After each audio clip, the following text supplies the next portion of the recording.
Well everyone, it's time for us to go and take a look at the Samsung Galaxy S20 FE and see how this particular phone holds up in basically the whole entire year of 2023. Now the thing I would definitely tell you is the S20 FE was a very interesting phone that came out back in 2020, and I did like this phone when it first came out. I do think it's a very interesting device when it comes down to it. It may not be the first phone I'd recommend people to buy anymore, but it was a very interesting approach from Samsung when they first made it, because it definitely was a very, very impactful phone from a lot of different ways. The first thing I'll definitely tell you is with the Samsung Galaxy S20 FE, first of all, there's a lot of phones I would recommend buying beyond this one. So if you want to pick up those particular phones, those will be linked down in the description. You can get them from there and you can help support the channel at the same time. And starting off with the outside of this particular phone, we basically have a fairly large 6.5-inch Super AMOLED display on the front. It's 1080p, it's 120 Hz. And I do think it was a pretty good phone when it first came out, and it still is a very, very, very good phone that I'd recommend. The display itself is very good if I can kind of, break it down there. It was a bigger panel than the Galaxy S20, and it was a very good panel, for how cheap this phone was at the time. It definitely was a good, effective panel. A little bit of thick bezels around it, but not even that big of a deal. It was still a very, very good thing that Samsung did here for the most part. It was a good resolution, and I did like the fact that it was a 120 Hz panel. Like Samsung wasn't trying to go through and make this phone so much worse or an ugly panel or anything like that. They were actually giving us a very good panel from that particular perspective, which is something I actually liked a lot. So that right there, definitely the front gives a thumbs up for me. For the rest of this body, we have a USB Type-C port on the bottom of this thing, which I actually liked a lot. I love having USB-C. This thing still has Samsung DeX, which is another really cool thing going on for this particular phone as well. On top of that, with this particular device, you are also getting a microSD card slot. That in and of itself is another very cool thing. Having a microSD card slot is very, very cool. That's something I actually like a lot. And pretty much since this phone, we haven't gotten the microSD card slot on this phone yet, but it was a very cool thing that we were getting at that time. So microSD card slot on this thing is very cool. And that in and of itself, once again, is another really, really cool thing going on for this particular device. Kind of like a flat side to it, not really. It's kind of all over the place, to be honest. But the big thing here is that you are getting a plastic bag. So for better or for worse,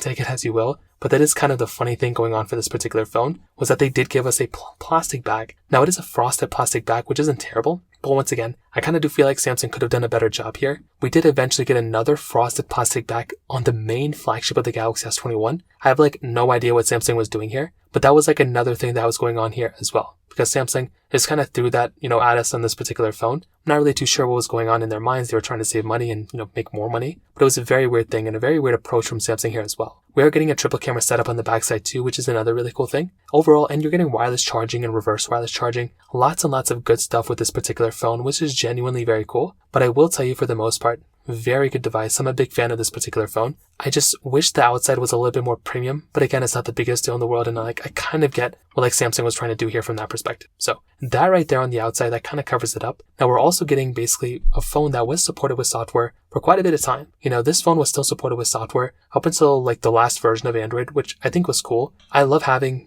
the most recent version of Android that I can get and I can afford on a phone. And I will tell you, with this type of device, very good. It's definitely not a bad phone from any perspective that I can kind of tell you. And I do think from that standpoint, it's a very, very good, effective phone from a software standpoint. It's not really supported with software anymore, which can be kind of a disadvantage for some people. But if I were to go and buy a phone that is still supported with software, that's what I would recommend. I would not recommend people buying phones that aren't really supported with software anymore. So that's kind of one thing to keep in mind there. In terms of camera, you are getting a triple camera setup on the backside. So it's, a good camera that you can kind of call it that. It's a 12 megapixel wide angle camera, 8 megapixel telephoto, and then a 12 megapixel ultra wide camera. The thing I can definitely tell you about this camera for the most part, there's a couple of cool things. One, you are getting 4K at 60 on the front and the back of this particular phone, which I think is actually very cool. I really like having 4K at 60 on the front and the back. I think that's a very cool thing to kind of have. And I will tell you, from that perspective alone, it's a very, very cool thing. Again, it's not the most perfect version of phone or perfect device I can kind of think of, but I will tell you, for a camera, it really wasn't terrible. It wasn't as good as the Samsung Galaxy S20 of that year. You have to remember that the S20 was giving you basically, 8K capability. That was a really cool thing. I really like 8K more than really anything else, to be honest, but still 4K at 60 is more than enough for a lot of people.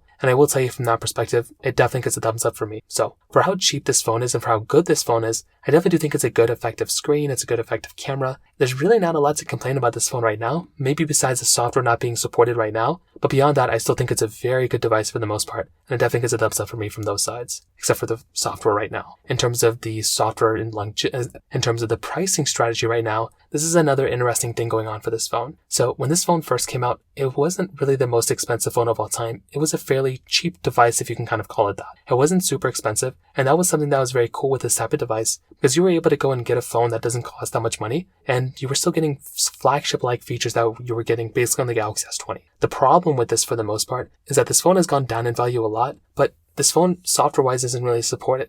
So it kind of becomes one of those devices that's so cheap now that you're still getting pretty good performance and hardware, but the phone's not supported. So is there a big reason to go ahead and buy it? And for that reason, it's kind of up in the air. With this type of device, you are getting a phone that's still, good and everything, but the price of this phone is so cheap that it makes it an even better deal. So that's what's kind of conflicting. It's hardware-wise like not a bad phone, but the software's not supported. So does it really make sense to buy this device from that perspective? It's kind of up to you. That's your decision. But I will tell you, there's probably other phones I recommend buying more than this thing that might make more sense to buy and purchase rather than this particular device. Maybe phones like the S21 FE, maybe a used S21 or S22. Those devices may make more sense, which aren't that much more expensive in the used market rather than this particular device. So take it as you will, but that's like one other thing to keep in mind here. In terms of performance, you are getting that Qualcomm Snapdragon 865 chipset inside of this phone with 6 gigs of RAM on the base model, but it does go all the way up to 8 gigabytes of RAM, which I think is actually pretty good. Now, the thing again I will tell you about the Galaxy S20 FE was that the performance of this phone overall really wasn't that. It was good when it first came out, like it was basically like giving you flagship experience and flagship performance back then. But the other good advantage of this particular phone is that the other big advantage for this particular device is that you are actually able to go ahead and have a very good quality, very good capable device for the most part that isn't, super expensive. I think a phone like the Galaxy S20 FE is still giving you very decent performance and very respectable performance, which is something that's really cool. And for a sub like $170 phone, it's actually pretty hard to beat. The amount of RAM isn't even that big of a complaint either for me, because you are getting a device that is essentially giving you not the same amount of RAM as the S24, but it's very close if you're getting the base model, but you can get all the way up to the same amount of RAM as the base model S24 in the S20 FE from 4 years ago. That's like another big thing to keep in mind. Like if you're wanting the better phone in some ways, that might make a lot more sense for some people rather than, the S24, to be honest. So it's kind of funny, it's kind of conflicting, but everything I've ever done with the S20, FE has given me pretty solid experience and pretty solid performance, which honestly, once again, gets a thumbs up for me from my side as well. So to kind of sum up this whole entire video, what I'll definitely tell you is I definitely do think a phone like the Galaxy S20 FE is a decent phone for some people out there. Like if you're wanting to buy a phone and use it for like another, year or two, I think this is okay. But if you're trying to buy a phone and use it for like 3 years, this is not the phone for you. Yeah, I would probably recommend buying at the bare minimum a Samsung Galaxy S21. That's already on this version of software. Maybe get another one, which you're pretty much good for like another 2 years on that phone. And that might make more sense to buy than maybe like an S20 FE. I think the S20 FE again was good when it first came out. It was good like maybe even last year, but it probably wouldn't be the phone I'd recommend a vast majority of people to buy, because you were much better off purchasing a device like the S21 or S21 FE, one of those two phones, rather than this particular device. So take it as you will, but that kind of covers it up here. If you have any other thoughts or questions, please let me know in the comment section below. Hit the like button, that'll mean so much, but definitely hit that subscribe button. More importantly than everything else, I love every single one of you guys. Hopefully I'll catch you guys in the next video. Peace out till then.